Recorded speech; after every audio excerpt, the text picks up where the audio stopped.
Ce week-end a lieu le critérium de la première neige en Coupe du Monde, alors c'est l'occasion de vous emmener avec moi. C'est parti.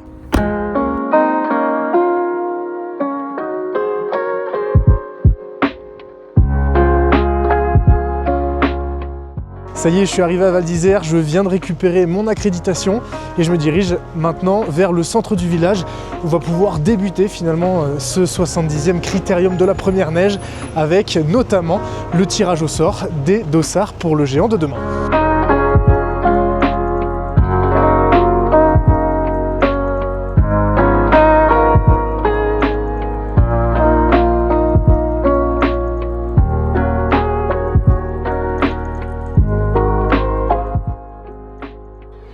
Now I feel very good. Le critérium de la première neige est un immanquable du calendrier et ce, notamment grâce à son histoire. Créé en 1988, Val d'Isère va connaître un véritable essor des sports d'hiver, notamment grâce à un homme, Charles Diebold. Après avoir découvert le ski dans les années 20 en Autriche, il va amener la méthode de l'Arlberg en France qui consiste à avoir une ouverture stem. Il va ensuite créer la station de Val d'Isère avant d'en être son directeur pendant près d'une trentaine d'années. Et c'est en 1955 qu'il décide de lancer le critérium de la première neige qui consiste de base à préparer les skieurs de l'équipe de France pour le circuit international qui démarrait en janvier, sauf qu'avec la montée en puissance de cette équipe de France justement, eh bien le critérium de la première neige va se faire une place au niveau international et rentrer au calendrier de la FIS en 1968.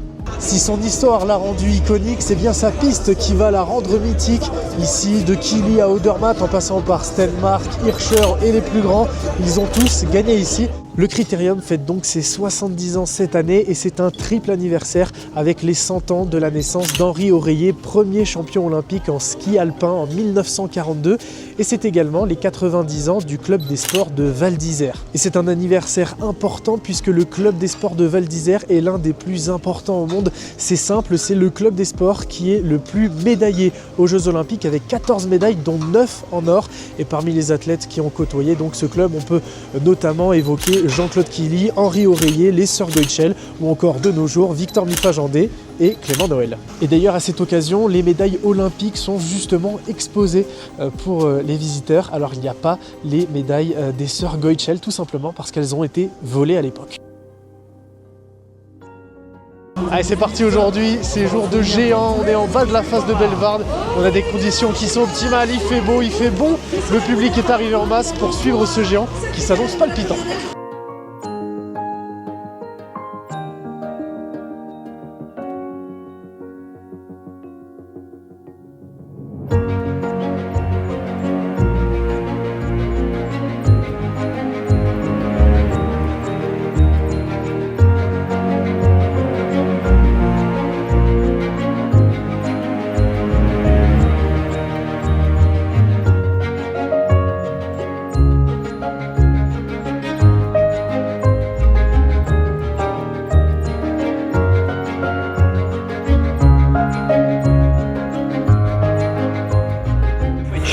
trajectoire. Il faut être juste fini sur ces équilibrations.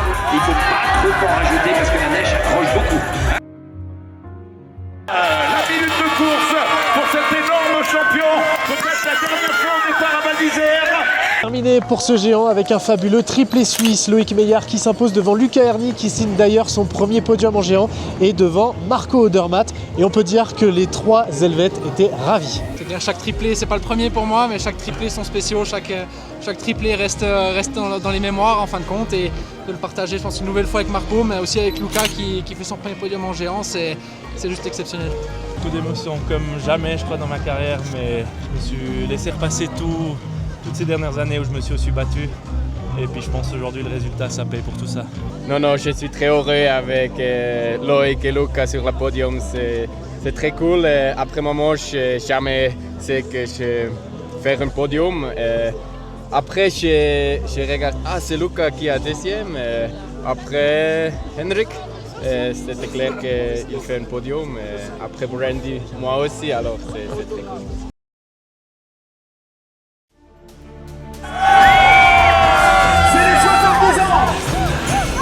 Le caméraman est braqué sur vous. Ça fera des beaux souvenirs. Il y en a qui connaissent les paroles devant là, c'est bon.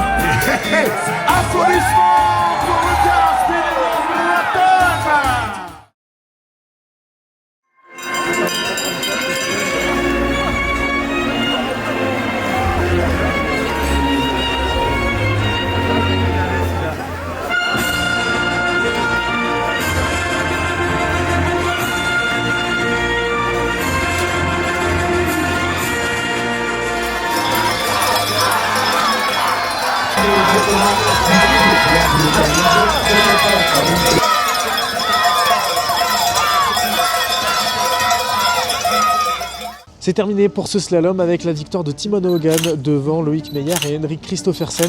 Côté français, Paco Rassa a abandonné en première manche, Clément Noël en seconde. Mais on a de belles satisfactions avec les premiers points en carrière marqués par Auguste Olnet, 11e, et les premiers points cette saison marqués par Hugo Desgrippes, 12e. Ouais, j'étais prêt, l'énergie était super, c'est ma première, deuxième manche en France. Je livre pas mon meilleur ski, on va dire, il y a des bonnes portions et des portions où je suis un peu plus crispé. Bon voilà, mais mine de rien, c'est quand même une course en bas. Ici en France, je suis content à pouvoir construire là-dessus pour la suite. Je vais pouvoir construire là-dessus pour la suite.